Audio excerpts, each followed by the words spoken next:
Hello, আসসালামু আলাইকুম everyone. এই যে কিচেনে চলে আসছি আজকে দুপুরের জন্য রান্নাবান্না করার জন্য। তো আজকে দুপুরে রান্নাবান্না করবো হচ্ছে এই যে এখানে পোলার চাল নিয়ে আসছি, আর এখানে হচ্ছে এই যে মুরগির গোশ ভিজাইছি। এই যে এটাতে আছে হচ্ছে মুরগির গিলাকুলি যে পা চামড়া, আর এটা হচ্ছে মুরগির মাংস। তো দুইটা মিক্স করে রান্না করবো আজকে, আর সাথে হচ্ছে পোলাও রান্না করব।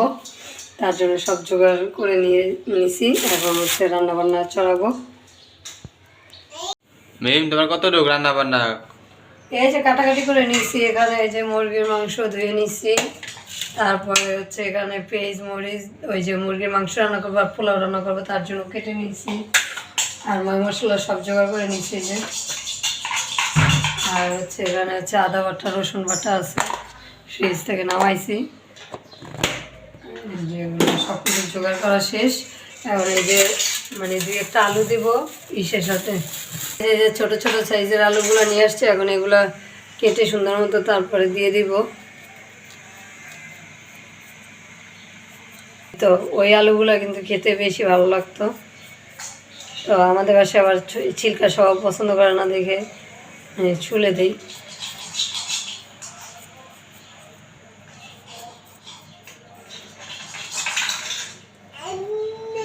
এই তো এরকম করে দুই টুকরো করে আলুগুলো দিয়ে দেবো, যেহেতু ছোটো ছোটো সাইজের আলু।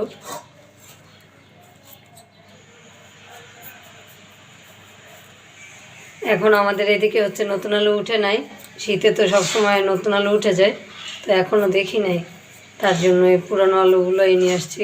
মনে হয় কিছুদিন পরে আবার নতুন আলু উঠবে, তখন আবার নতুন আলুর দম খেতে অনেক ভালো লাগবে লুচি দিয়ে। তারপরে হচ্ছে আলুর তরকারিগুলো অনেক মজার হয়, বিভিন্ন মানে শীতের যে গুঁড়া মাছ থাকে, এই মাছ থাকে, মাছগুলো দিয়ে চচ্চড়ি করলে বা যে কোনো রান্না করলে অনেক স্বাদ হয়, বেগুন দিয়ে সবজি দিয়ে।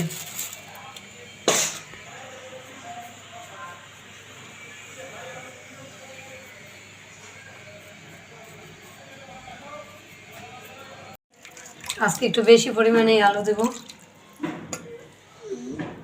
তো এই যে আলুগুলো কেটে নিতেছি, আর এই পরিমাণে গোছ আছে।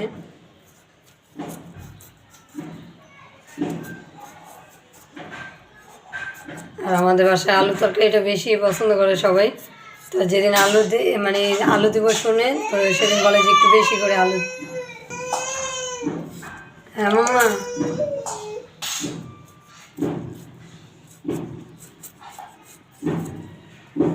এই যে আমার বাটা মশলা আজকে তরকারি রান্না। দেখুন দেখুন এই যে আজকে বাটা মশলায় তরকারি রান্না করছি। এখন তরকারিটা কষাইতেছি, আলু আর গোছ একসাথে দিয়ে দিছি। এখন একদম ভালোভাবে কষে নিব।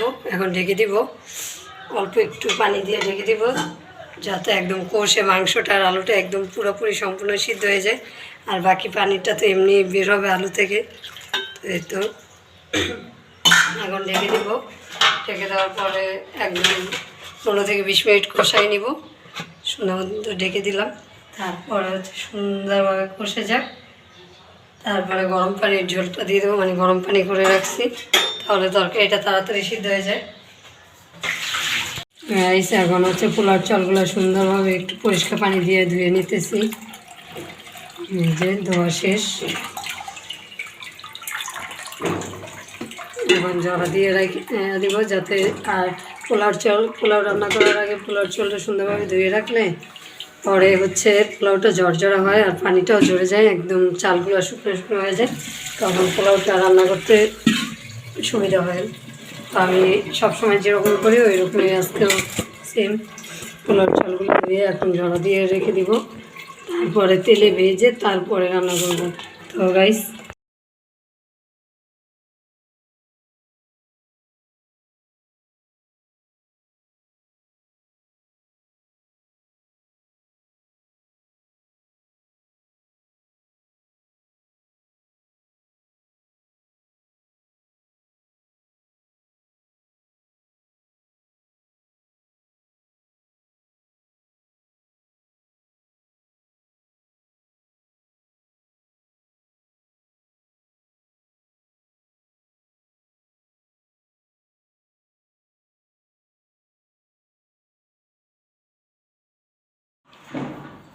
গাইস রান্না বান্না হয়ে গেছে, এখন সবাই খেতে বসছি। তো এখানে হচ্ছে এই যে মুরগির মাংস রান্না করছি, আর সাথে আছে এখানে হচ্ছে সাদা পোলাও, এই যে পোলাও ভাত।